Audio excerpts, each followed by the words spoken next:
Welcome to the Citizens Band Radio Hour. Thoughtful conversations that explore issues of media and journalism, democracy and citizenship. The Citizens Band Radio Hour is sponsored by the Center for Media and Citizenship at the University of Virginia. You can visit the center online at mediaandcitizenship.org. Here's your host, Coy Barefoot.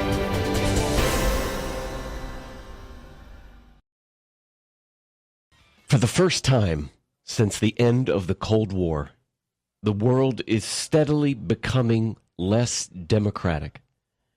The true culprits are dictators and counterfeit Democrats. But the West is also an accomplice, inadvertently assaulting pro-democracy forces abroad as governments in Washington, London, and Brussels chase Pyrrhic short-term economic and security victories. Friendly fire from Western democracies against democracy abroad is too high a price to pay for a myopic foreign policy that is ultimately making the world less prosperous, less stable, less democratic, and less free.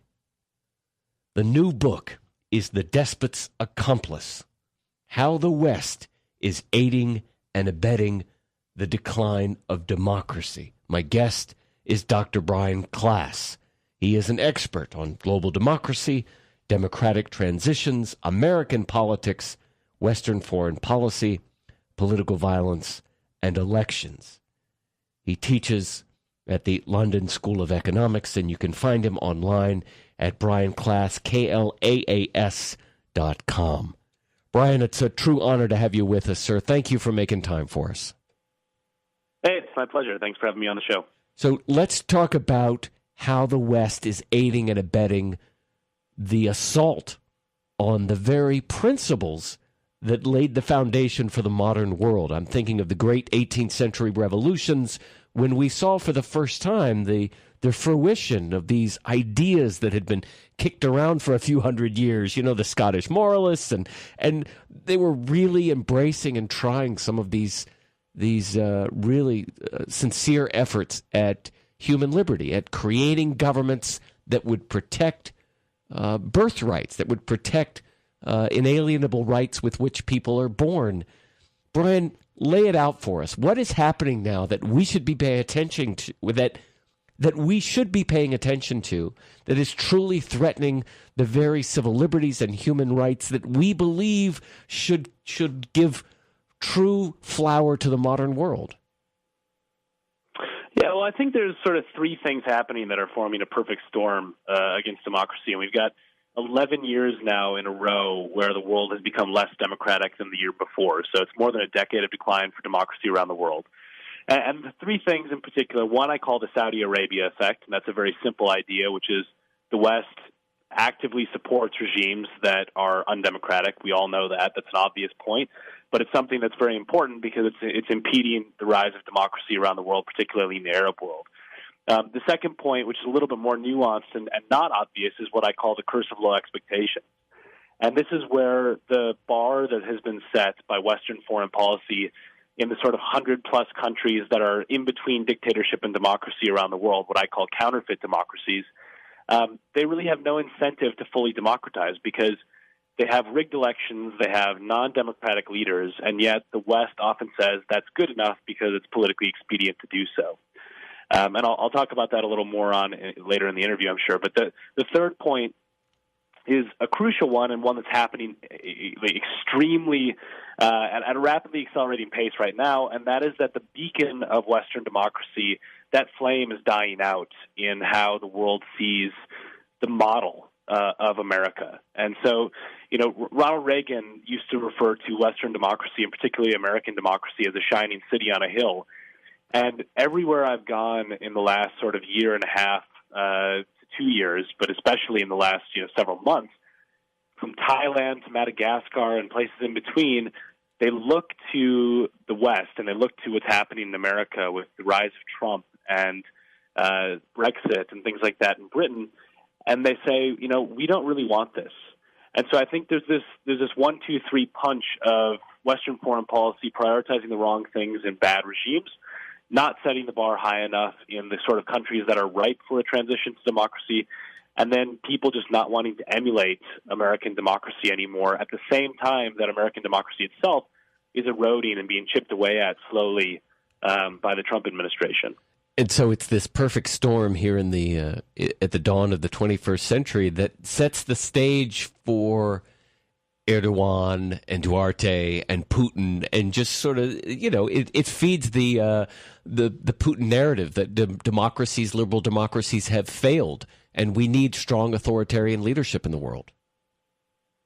Yeah, I mean, that's a completely wrong conclusion, I think, but it's something where, the analogy I try to use is I say the U.S. used to act like a biased referee on the global stage, and the thesis of the book is basically saying that, we turned a blind eye to authoritarian regimes when it suited us. We didn't call penalties on the Saudi Arabias of the world or military dictatorships if they're our friend Egypt, whatever it is. But that's shifted in the last 6 months. And now Trump is not a biased referee. He's consistent, but he's consistently on the side of strongmen. And he's cheerleading despots around the world, from, as the ones you mentioned, Erdogan, Putin, Duterte in the Philippines, a huge variety of people who are actually doing horrible things, violating human rights, killing journalists, jailing dissidents. And yet they're being applauded from the White House and given, invites to the Oval Office, publicly praised by Trump. And that's a really big shift because, I do work in a lot of places around the world that are not the places you always hear about on the news, right? Like Thailand, for example. A lot of people think about Thailand for its beaches, and rightly so. But there's also a military dictatorship there. And when they see President al-Sisi from Egypt being patted on the back by President Trump at the White House, and them basically, the White House making clear that they don't really care about human rights, well, Thailand cracks down on its journalists more. I mean, it's the same with everywhere in the world. They're looking to the White House for cues about what they can get away with.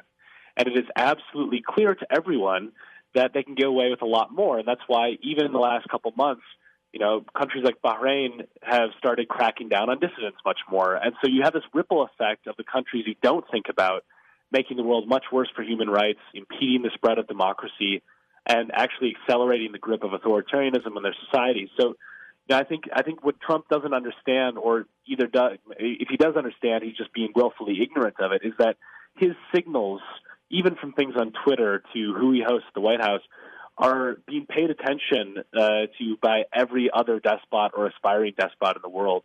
And so, my worry is that the world is already becoming a darker place, even from these small signals that say the White House is going to abdicate the role of leader of the free world and just let these guys get away with whatever they want to.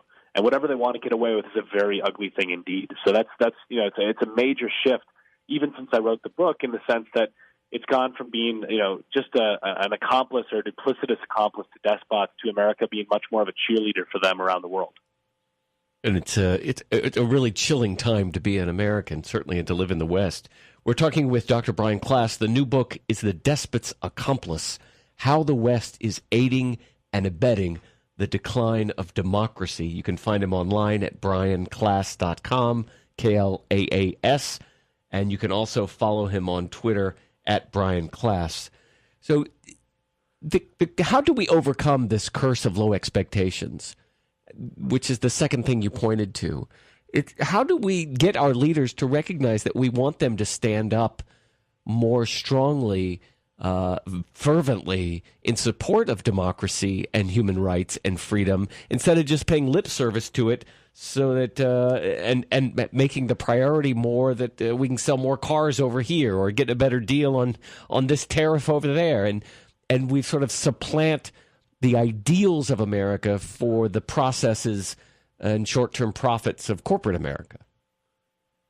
That's a great question. Actually, I think it is actually about self-interest. So, and I'll explain what I mean in a second. So I am an idealist in the sense that I think it is right to promote democracy simply because I don't like the idea that somebody who's born in a country with an authoritarian despot at the helm gets no life chances or no opportunity simply because they're born there. I don't like that idea. But I recognize there's a lot of people who don't care about that. And so you appeal on a secondary concern to self-interest, and I think that's the argument that politicians are not articulating very well and that Trump is totally misguided on. It is absolutely in America's self-interest to have more Democratic allies and have more Democratic states around the world. And this bizarre idea that things like the Arab Spring and Iraq and Libya mean that we should have more authoritarian strongmen in the world is getting the symptom and the disease confused in an absolutely catastrophic way. The reason why the Arab Spring happened, the reason why Iraq broke apart catastrophically, the reason why Libya collapsed is because they were not democratic. They had non-inclusive societies. They had despots at the helm who were abusing their people and were terrible to live under. So the idea that we should just double down on that approach and that would help things is totally misguided. It's effectively kicking the can down the road. But yet the narrative that's starting to coalesce in a lot of people's minds is, oh, if only we had a Saddam Hussein 2.0, we would have no problems. And the reality is that maybe we would have no problems for 5 years while the despot keeps the lid on things. But then it would break apart in an absolutely catastrophic way again. So the only way to create something, I call this the mirage of authoritarian stability.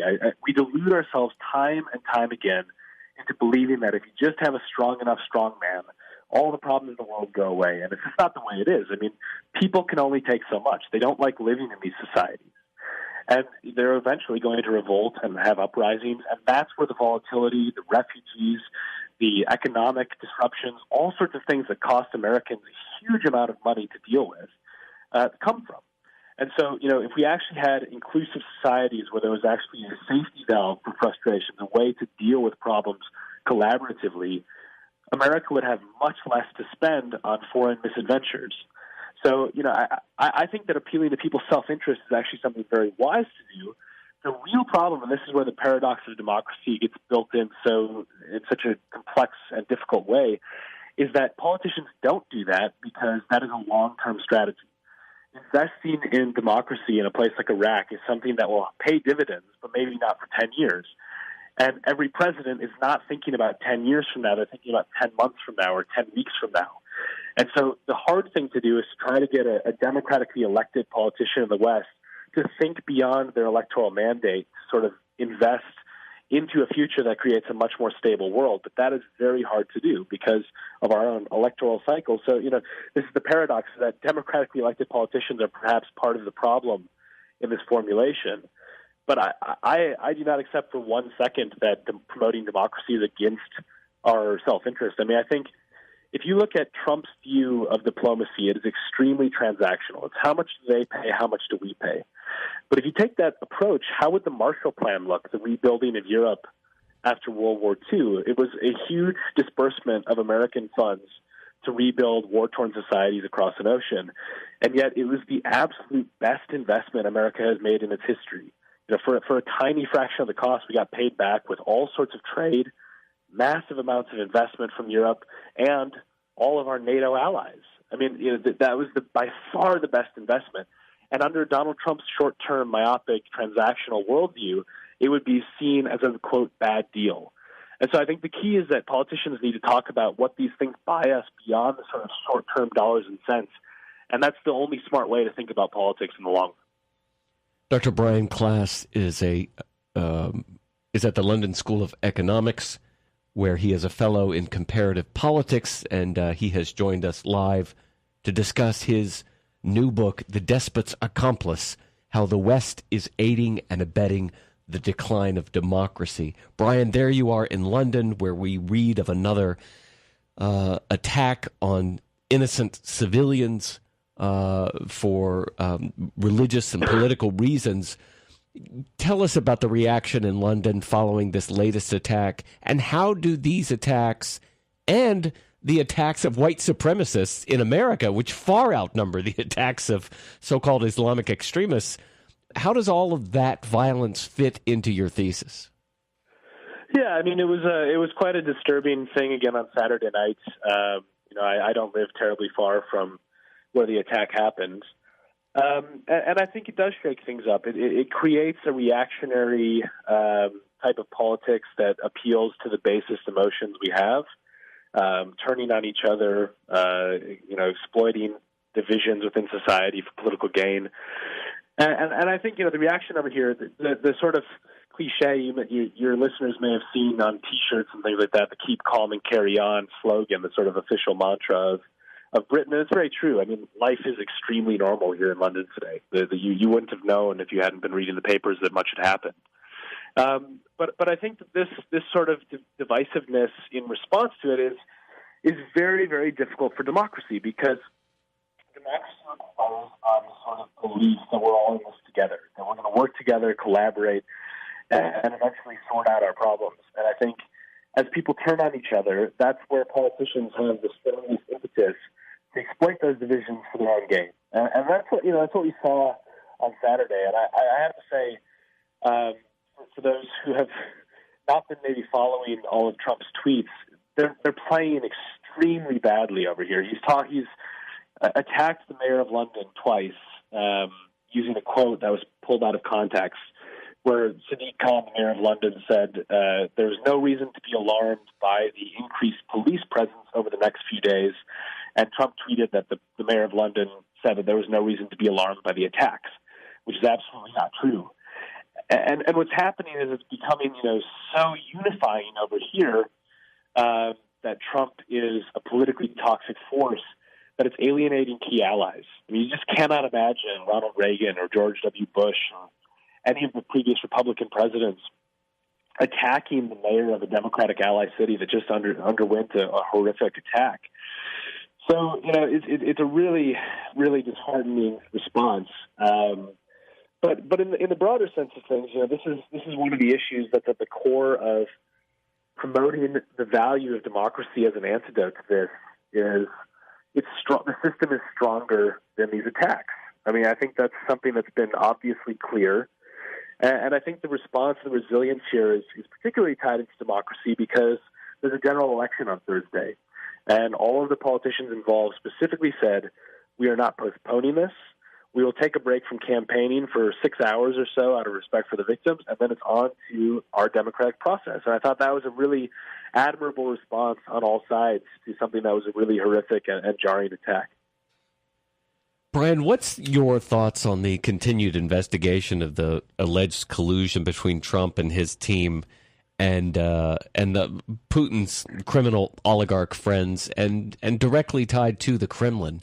What should we as American citizens who are watching this story unfold in real time, and what should we understand? What's the context, and what are the key things that we should be looking for, you think, in that particular part of this story?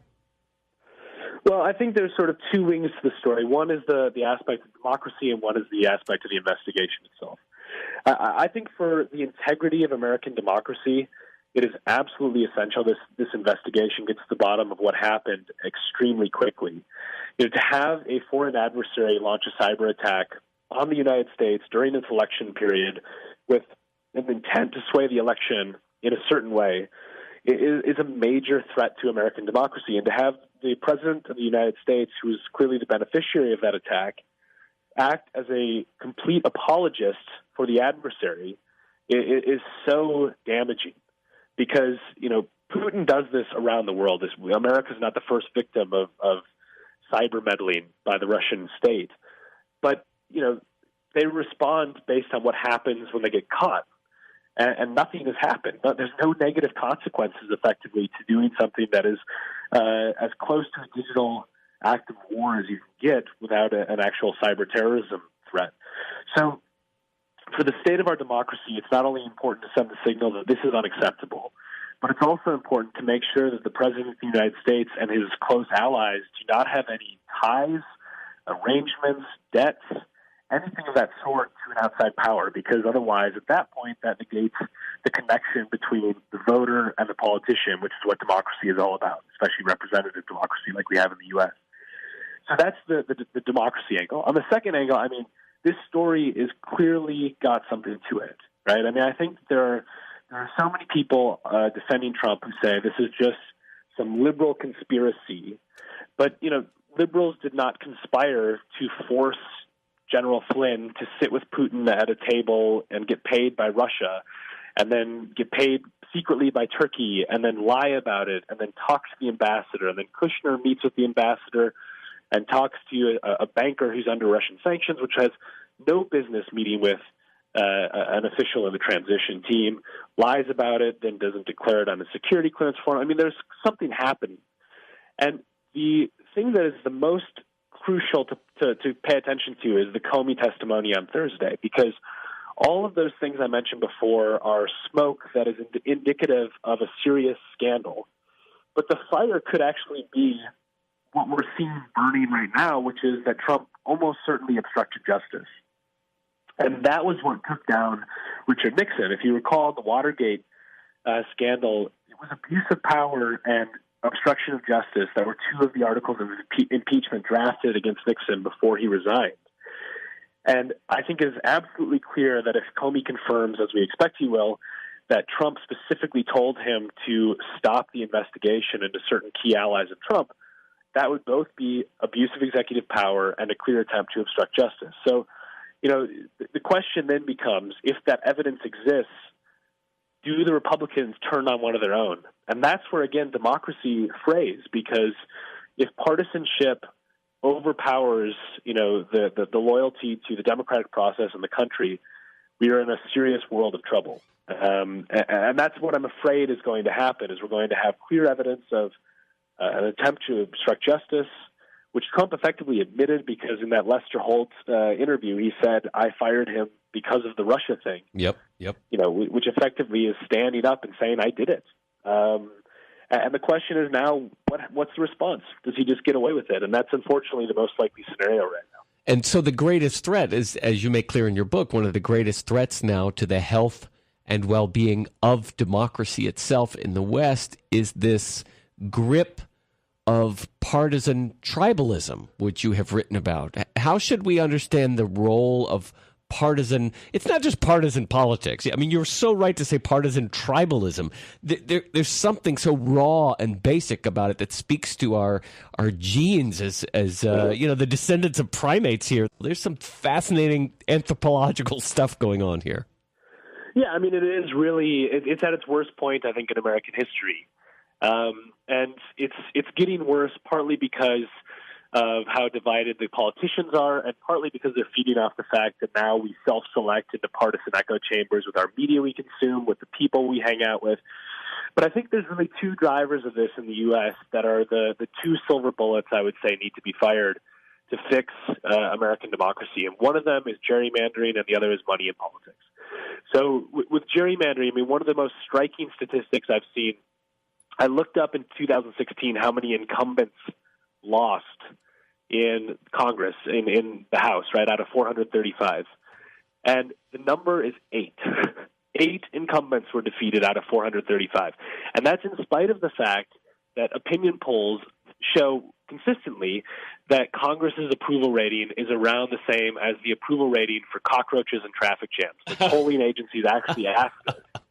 And they're about on par. Right? Around 10 to 12% is a very common stat for them. I don't know who these people are that like either of those things. But the point is there's a dismal approval rating for Congress, and yet, almost everybody in Congress gets reelected, and it's because these districts have been drawn in a way that makes them safe.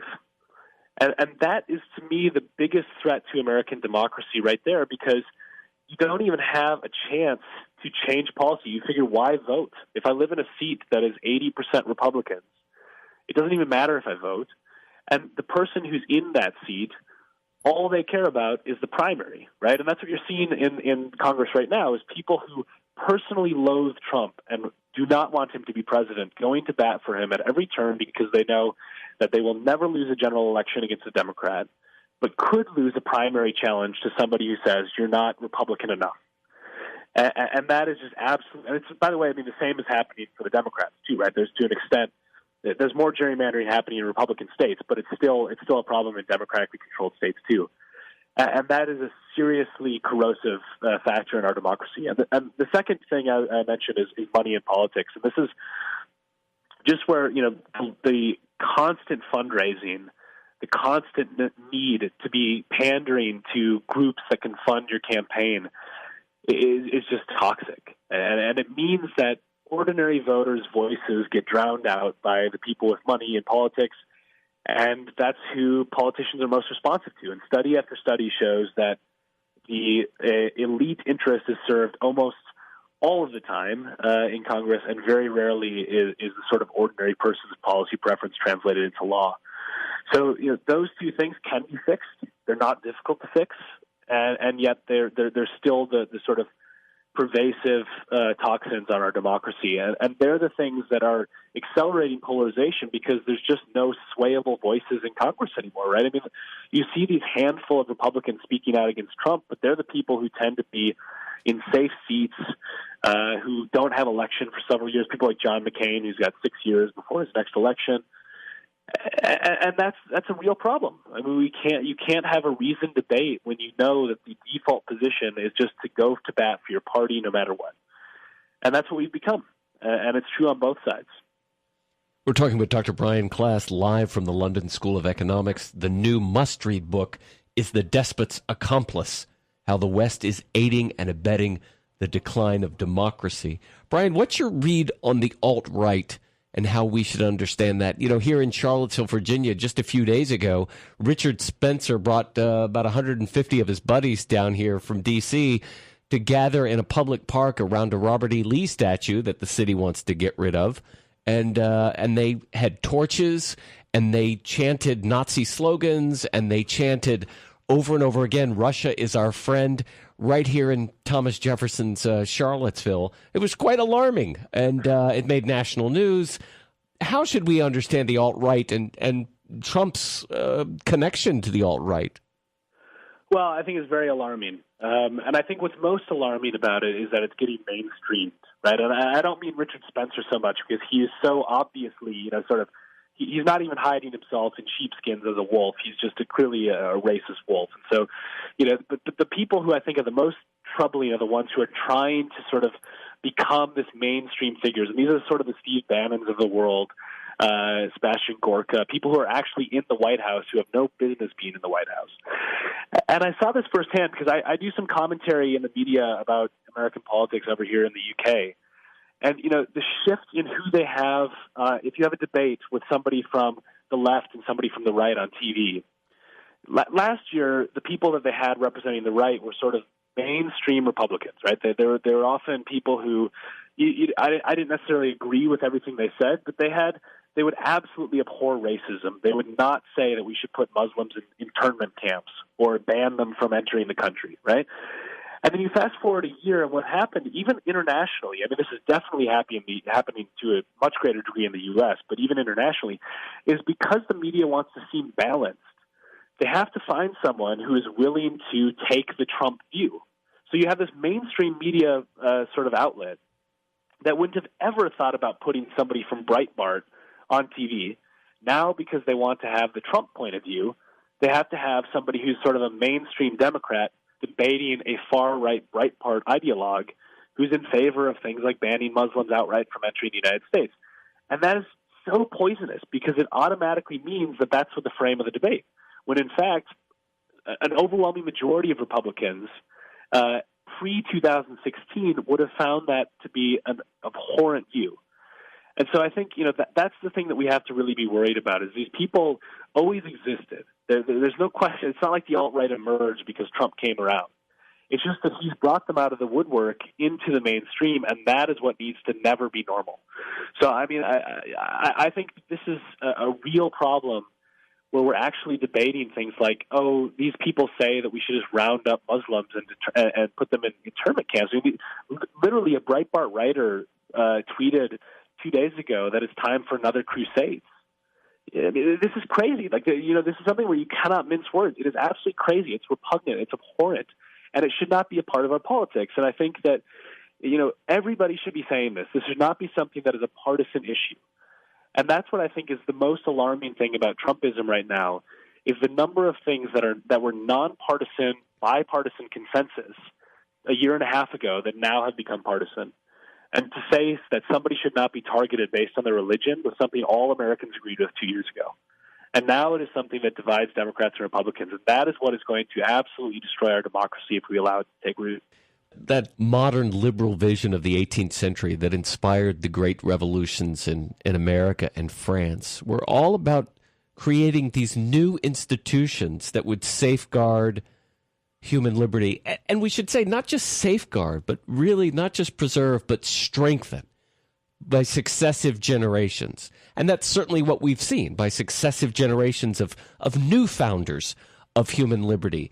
I'm thinking following the Civil War and the Silent Sentinels in 1917 and successive generations of free people who wanted to strengthen, not just preserve, but strengthen the ideals that inspired the great revolutions of the 18th century. And those institutions and ideals, elective government and a free press and public education and systems of justice, they are specifically targeted by Trump and the alt-right and quote-unquote conservatives. And there's really not much conservative about it. It is, as you point out in your book, it's a counter-revolutionary force that is absolutely opposed to everything that America and the West is supposed to represent. They are opposed to the principles of elective government, of a free press and journalism, public education, these systems of justice equal under the law. They're absolutely opposed to the very ideals that we thought we represented. Yeah, and I think this is the genius of the founding fathers, which I think is showing up now, is that they had an idea that somebody like Trump might come along. What they didn't anticipate was the degree to which people would go to bat for him, and also the degree to which most of the common sense and common decency practices of American politics over time have been baked into norms that are not written into law. And I think that's the number one thing that Trump is doing is he's eroding those norms. So there's no law against saying that the Congressional Budget Office is biased. There's no law about saying things are fake news when there's not, right? And you can't stop that, but it still does massive damage to democratic principles to do those things. And so, my one optimistic hope from Trump is that he's actually going to spawn a huge amount of legislation once he leaves to codify that these things are unacceptable and they're not norms anymore, they're actual laws. And I hope that will happen in the sense of protecting basic integrity of democratic institutions. But no, you're right. I mean, this is something where there's not strengthening of human liberty. It's under attack right now. It's under attack from a full court press, and it's something where even the most attuned pro democratic with a small d principles person cannot keep up with this attack. There's so many different things that are happening all at once. Politicization of the judiciary, where he's saying they're so-called judges because they uphold the law, or saying that a judge is biased because of his Mexican ancestry, or attacking voting and saying that the election was rigged with absolutely no evidence, which is a completely bogus claim about these 3 million people voting illegally, combined with all of the voter suppression that will surely come along with that. And also, the sort of just attacks on the free press, the attacks on these pillars of American democracy day in and day out. It is extremely damaging. And I think, what we saw on Saturday with Trump's response to the attack on London was a terrifying window into how Trump will become the worst version of himself if there is an attack on American soil, which there almost certainly will be at some point in this presidency. And that is what I'm really scared about, because I've studied authoritarianism around the world, and it is almost always the case that the spike in authoritarian practice is the spark is ignited by some sort of security threat that has been exploited to erode democratic checks. And it is obvious Trump has those impulses. He wants to be more like a strong man. He finds these checks and balances cumbersome and ill-designed. And that is when it will be most important that people are vigilant, because he will stoke fear as a way to erode checks upon himself. And that's the most dangerous thing for American democracy that I can think of, at least in modern history. And we see it we saw it in the 1790s with the Alien and Sedition Acts and this fear that France was going to invade. We saw it in Germany with the Third Reich and Hitler. We see it in Turkey with Erdogan changing the constitution. And we saw it with the Patriot Act following 9/11. It's always been there. Yeah, I mean, it's a natural impulse. It's the most tried and true playbook for the aspiring despot that there is, right? I mean, and I think there's a lot of stuff. What's been really surprising to me and sort of horrifying is that my expertise was largely on authoritarian populism, election rigging, all this type of bad behavior outside the U.S. And before I started studying all that, I was an American campaign advisor working in U.S. politics, and my worlds have just totally collided. I thought I had two careers, and they've just merged into one because Trump is mimicking. He's just mimicking these people. It's astonishing. I started an article that I wrote for the Washington Post with a quote from the military dictator of Thailand talking about how the press had distorted everything. And I didn't say it was from Thailand, and it sounds exactly like Donald Trump. And when you have somebody who's the president of the United States that could be interchangeably quoted with authoritarian despots around the world, using the same tactics, abusing the media, attacking independent institutions, stoking fears, saying that judges will have the blood of innocent civilians on their hands if there's a terrorist attack, all these things that Trump has done, that is what is being done in countries like Thailand and Turkey and Russia. And that is not the company that the U.S. president should be in. And so, you're absolutely right to point out this is not a new thing, but that's what makes it so scary, right? Because it's a formula that's successful. Yeah. We've seen it work time and time again throughout the human story. Yeah, and it's something that, I'm worried about what will happen when Trump invokes it. I really am. I mean, I think there is enough anger and there's enough fear and there's enough, dissatisfaction with the establishment that it's starting to become clear that there will be an extremely visceral reaction. And that was always part of the risk, but it was something that politicians deliberately tamped down. Right? And the thing that's so damning about the Trump tweets about Steve Khan, the mayor of London, is that the mayor of London was doing what a responsible politician was doing, what we should do in that situation. He was saying to people, don't freak out if you see a lot of police around. They're here to keep you safe. And Trump is saying everyone should be freaking out. Right, so it's clear that his playbook is one that is going to only exacerbate the problems and play to our basest fears that exist in the human condition. And so, I hope beyond hope that this never happens. But if there is an attack on the U.S. during his presidency, it is going to be one of the major threats to American democracy in our lifetime, certainly. So, Brian, let me just ask you this: Thomas Jefferson, James Madison. They truly believed that the way to avoid that cycle of human history, oppression, rebellion, reformation, oppression, rebellion, reformation. It's that spin cycle that they saw. They were terrific students of history, and they recognized that human beings, human societies always revolve in that cycle. And they said, one way out of that, one way that might ensure that these liberties and the American project will survive is public education and a free press, educating the citizenry. Were they wrong? Americans are supposedly now in the 21st century more enlightened, more educated than we've ever been, and yet we elected Donald Trump. So were they right? Were they wrong? And what's the way forward with that idea? Well, I think that we live in an era where people are educating themselves about things that are not politics. I mean, this is less true now. I've seen a massive awakening of people in their political attitudes since Trump became president. But, you look at things like in the Obama presidency, like name recognition for Joe Biden, the vice president of the United States, versus people being able to say who Beyonce is married to. And it's not even close, right? I mean, there's just a massive deluge of information that is unrelated to the political day-to-day. And I think that's something where, as citizens, we need to take it upon ourselves to educate ourselves about politics. This is something where the blame does, to an extent, go to people. But I think beyond that, the really big problem, and this is where you're mentioning the free press along with public education is so important, is that we have more media options than ever before. And that sounds at first glance like a good thing, but that combination with human nature, which human nature dictates to us, we like people who agree with us, and we like reading things that agree with us. We hate reading things that say, you're wrong. We hate talking to people who say, you're wrong. It's just a natural trait for most people. And that is a really problematic combination because, the people who are only exposing themselves to the viewpoint that they believe and only that narrative on both sides is creating a rift of common sense and a rift of the dialogues that actually used to create compromise. So I think people are very well informed compared to historical times. But I also think that they're informed with an extreme slant, and we don't have a centrist press that most people are using, right? I mean, there's the decline of the newspaper, the decline of the nightly news, the sort of core that kept everyone on the same page because they were digesting similar information.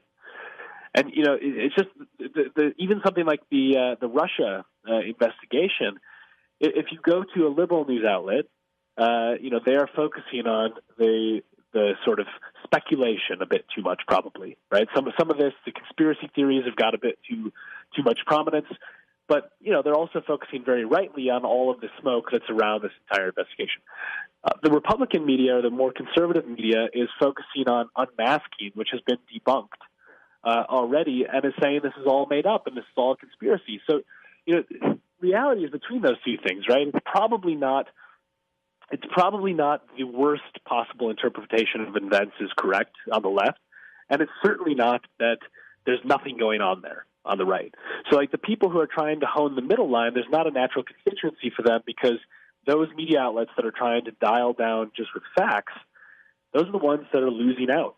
And so, if we think about democracy as voting for things, you have to think about it not just as voting every 2 or 4 years, but also voting with what you spend your time on, what you decide to consume, right? And the more that we choose to consume outlets that are, slant with a huge partisan bent and are not providing facts, the more that we are actually creating a disservice for our democracy. So, I think we're in a really perilous time, and all of the statistics and studies are showing this. We have a bigger rift away from the center than we've seen in American history, and that polarization is something that is just absolutely tearing the country apart. I mean, there's for the first time in my lifetime, at least, I think realistic possibilities. If you think about Trump getting impeached, for example, that would spark violence. I mean, that is unbelievable for the United States, which is the shining example of consolidated democracy in the world. And yet you could have a situation where there could be political violence as a result of something happening in accordance with the law and the democratic institutions of the country. But I think it's realistic. So, Brian, let's try to end on a positive note here. What gives you hope as the student of democracies around the world, but also as the student of political violence, the student of despotism? What gives you hope about the current situation in the West and in the larger world, given the real, very existing threats to democracy that we face today? Well, I am optimistic because of the robust response to Trump that I've seen. I mean, I think exactly what I was talking about a few minutes ago is something where people who did not care about politics at all, the ones who were only paying attention to who Beyonce was married to, those people are actually, constantly engaged now. The number of people who've marched for the first time, written to their congressman for the first time, talked to friends about politics for the first time has spiked since Trump was elected. And so I think that is the saving grace of our democracy, where the pushback could be extremely robust. And you imagine, I mean, if that happens in 2018, if sort of the divisive Trumpism is rejected at the ballot box in 2018 in an overwhelming landslide for the Democrats, that is an absolute affirmation of the democratic process and the idea that this strategy doesn't work. And it doesn't work because of democracy. And that would be the most beautiful rebuke of this strategy I could possibly imagine. I think it's one that's realistic, right? And it's something where the threat of Trump goes down markedly if he loses in 2018, in the sense that the Democrats take back either the House or the Senate or both, because his legislative agenda would be dead on arrival. There would be a high likelihood of impeachment, and there would also be investigation after investigation, as there should be, into things like his business ties, his ethics, all sorts of issues would come center stage, and it would be the democratic process working. So that's where I really see hope, and I don't think that's manufactured. I think that's a really real possibility, and it's one where I think your listeners are all part of it. Brian Klaas is a fellow in comparative politics at the London School of Economics. His must-read new book is The Despot's Accomplice, How the West is Aiding and Abetting the Decline of Democracy. Check out the website at brianklaas.com, and make sure you follow him on Twitter as well, at Brian Klaas, Klaas. Brian, you have been so generous with your time, and I can't thank you enough. Hopefully we can talk again sometime. It really has been terrific, and thank you so much for all the work you do, man. Thanks so much for having me on the program.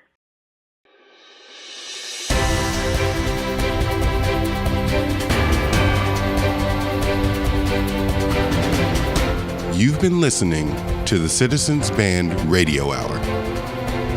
a production of the Center for Media and Citizenship at the University of Virginia. Archived podcasts are available online at mediaandcitizenship.org. The executive producers for the program are Siva Vaidyanathan and Coy Barefoot.